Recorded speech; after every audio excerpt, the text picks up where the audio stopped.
కన్యా రాశి వారికి ఈ సంవత్సర ఫలితాన్ని చూడగా, ఈ కన్యా రాశి యందు జన్మించినటువంటి వారు మంచి దేహము కలవారుగా, సుజనులకు ఆహ్లాదము కలిగించువారుగా, దాతృగుణము, దక్షులు, లలిత కళల యందు అభిరుచి కలవారుగా, సాహిత్య అభిలాషులుగా, సన్మార్గమున నడుచువారుగా, సర్వజనులకు ప్రియము వారుగా ఉందురు. స్త్రీ మూలముగా మనోరుగ్మత అధికముగా పొందేటువంటి వారుగా ఉండగలరు.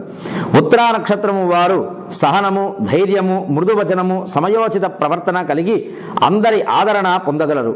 హస్తా నక్షత్ర జనితులు అమృత వాక్యపరులుగా, అలవాట్ల నుండి బయటపడలేని వారుగా, అధిక వ్యామోహము, బంధుజన అప్రియత్వము పొందువారుగా నుందురు.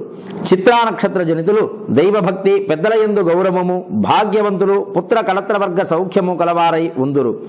ఈ సంవత్సరము పూర్వార్ధమున గురు జన్మరాశి సంచరించుట చేత సంవత్సరమంతయు శని 4వ ఇంట సంచారము ఉన్నందున సెప్టెంబర్ వరకు ఆర్థిక ఇబ్బందులు, స్థాన చలనము, శరీర ఆరోగ్యము సరిగా లేకుండుట, బుద్ధిమాంద్యము, మనస్సున భీతి ఉండనగును.